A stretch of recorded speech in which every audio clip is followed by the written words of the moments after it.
É o seguinte, ô José, eu tenho um carinho pelo Ciro. Tem gente que acha que eu não deveria ter mais, mas eu tenho.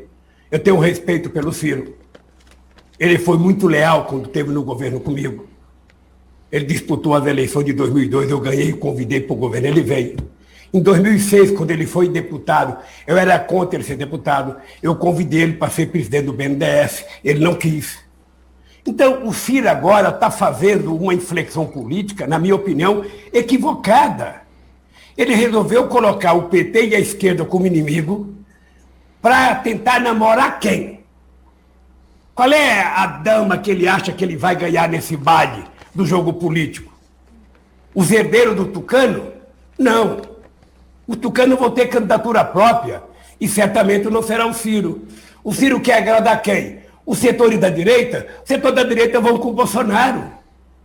Então o Ciro tem que botar na cabeça que ele precisa apenas aprender de forma civilizada a respeitar os outros como eles gostam de ser, como ele gosta de ser respeitado. Então, como eu acredito que ele pode mudar, como eu acredito que muitas vezes o bom senso, sabe, posa na cabeça das pessoas, eu ainda espero o Ciro afável, sabe, com a esquerda. Espero o Ciro. Você sabe que a briga do Ciro com o PT não é de hoje. O Ciro, aí em Fortaleza, ele nunca aturou o PT, apesar de ter tido comportamentos extraordinários. Ele tem momentos de grandeza, mas ele tem rompantes, sabe, de ódio que não cabe na política. Olha, vocês não têm ideia, as pessoas que querem examinar temperamento, é muito engraçado o Lula. O Lula passou anos, né, com a carranca dele próprio e, de repente, contratou um marqueteiro que criou uma versão do Lulinha Paz e Amor e ele agora dá lição de moderação. Isso é ótimo, está muito bem, mas eu sou indignado e nunca exerci minha indignação para baixo. Sabe, nunca ninguém me viu humilhando uma pessoa humilde, uma pessoa modesta. Eu brigo para cima, porque eu considero mesmo que o Brasil é um país que tem uma fração da sua elite completamente descomprometida com a vida real do nosso povo. Mas dizem isso porque não pode dizer nem que eu sou ladrão, 40 anos, nunca respondi, nunca na vida, nem passei absorvido por nenhum tipo de ladroeiro ou malfeito ou de corrupção, nunca. E todas as grandes experiências que eu tive de ministro, 2 vezes, governador, prefeito, eu tive a sorte e a honra de servir bem ao povo que confiou a mim essas missões. O que deixa o Lula desesperado, e porque ele tenta querer reduzir o que o Ciro fala sobre o PT ao temperamento. Porque ele não tem resposta para o que o Ciro fala. O Eunício Oliveira levanta 60 processos contra mim. Todos por dano moral, nenhum por calúnia. Porque eu denuncio que o Lula pessoalmente deu, né, R$1 bilhão de contratos sem licitação, superfaturados para o Eunício Oliveira na Petrobras. O Eunício me pôs 60 processos. Sabe, o Eduardo Cunha me processou. Porque eu disse, Lula, você vai entregar Furnas para o Eduardo Cunha roubar, ele vai comprar a maioria da Câmara e vai virar o presidente da Câmara e o homem na linha de sucessão. Me processou. O Michel Temer me processou. O Brasil, quando aconteceu as eleições de 2002, o Brasil tinha menos de 300 mil pessoas apenadas no sistema prisional. O Brasil adotou a estúpida política de guerra contra as drogas e hoje nós temos 880 mil pessoas dentro dos presídios e se nós executássemos os mandados de prisão, que há mais de 250 mil pendentes de execução, o Brasil já estaria com a macabra estatística de 1.100.000, 1.200.000 pessoas presas. Quem são esses presos? São os bandidos, né, que traficam, que fazem o narcotráfico internacional? Não. Quem são os presos? Essa imensa população. São os malversadores do dinheiro público? Uma minoria ínfima. A concentração bancária no Brasil, produzida no período Lula-petista, é a pior do mundo capitalista. 5 bancos controlam 82% de todas as transações financeiras, o que impõe ao empreendedor brasileiro a pior taxa de juros na hora que o governo está pagando a menor Selic da história.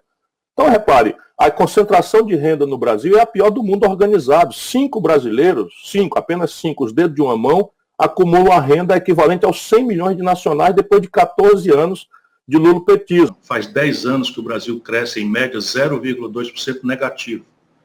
É uma década inteira jogada fora, enquanto nascem 2 milhões de bebês precisando, sabe, ter creche, ter maternidade, ter educação, ter oportunidade de trabalho, qualificação, de se proteger da violência.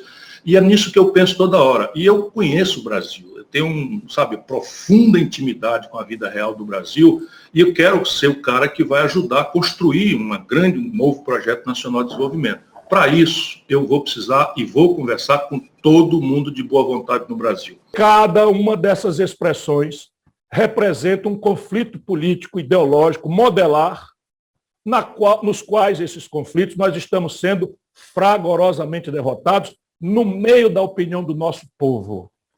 Projeto supõe o fim da ilusão neoliberal, porque o neoliberalismo não é um palavrão. O neoliberalismo é uma proposta de economia política que consulta a profundidade psicológica da humanidade, que viu ser transferida inconscientemente a sua ansiosa e frustrante busca pela felicidade de um ambiente subjetivo, amoroso, romântico, da insurgência revolucionária para o consumismo. Então, ser feliz hoje não é quanto de uma vontade romântica de amar, de poetar, de ouvir música, não é? De estar ao lado da causa revolucionária do povo, eu consigo, como a nossa geração, não é? Se bastava, com todos os antagonismos, nós tínhamos uma psicologia felicitante. Hoje, a juventude é esmagada por uma crença ilusória, inconsciente, de que ser feliz é a resposta a quanto de uma expectativa de consumo dramaticamente sofisticada e inalcançável, a garotada dá conta de praticar com a renda apertada que tem, que a sua família jamais vai ter. Isso faz com que a felicidade, não é, seja buscada no entrechoque de uma concorrência que vai nos garantir o menor preço com a melhor qualidade do bem e serviço, que é a grande mitologia neoliberal. É por aí que ela entra na alma do nosso povo. E não será com retórica que nós vamos resolver isso, senão com exemplaridades. E há aqui todo um por fazer. Mas o fato é que projeto supõe um plano, se supõe coordenação, supõe metas, objetivos, prazos, orçamentação, divisão de custos e a inerência do conflito distributivo nessa repartição de custos. E neste por fazer, só na primeira palavra, o Brasil está esmagado e sendo derrotado fragorosamente. Nacional por quê? Ora, o padrão aspirado de consumo, que está na alma do mais ignorante dos africanos, sul-americanos, europeus, asiáticos, é igualizado. Porque a única coisa que está globalizada é a informação deste padrão de consumo maravilhoso, inacessível, porém perseguido como expressão simbólica do êxito social ou da abastança no estar na vida, a felicidade consumista. Pois bem, se esse produto ou serviço globalmente oferecido está na alma de todo mundo, na informação de todo mundo, a condição de oferecê-lo e de acessá-lo não é global. Ela é intrinsecamente nacional, porque a condição de produzir basicamente segue sendo dramaticamente nacional. Juro, perfil do capital, sofisticação tecnológica, o tamanho da escala dos bens e serviços que os transformam em dramaticamente baratos, sob o ponto de vista daqueles países que, não tendo juro barato, capital de longo prazo, sofisticação tecnológica ou grandes aparatos empresariais de escala global, e que é o caso do Brasil, nosso produto ou serviço sai mal ajambrado, mais caro e não guarda coerência com a aspiração de consumo do nosso povo. É coisa prática. E não é que a gente possa resolver isso com restrição ao comércio exterior. É agora a pandemia mostrando que o Brasil não sabe mais fazer vacina. Nós sabíamos fazer vacina há 100 anos atrás. O Brasil precisa importar insumos tecnológicos rudimentares, como respiradores e monitores de UTI. 86% da química fina brasileira, os fármacos, os químicos que agora estão faltando para dar anestesia nos pacientes que vão ser intubados ou que já estão sendo intubados recentemente, o Brasil desaprendeu a fazer nesta vã ilusão de que o mundo vai especializar a produção de um jeito tal que para nós toca ser um buraco de mineração e uma grande fazenda de proteínas animais e vegetais. Essa conta não fecha. Por isso há de ser nacional o projeto.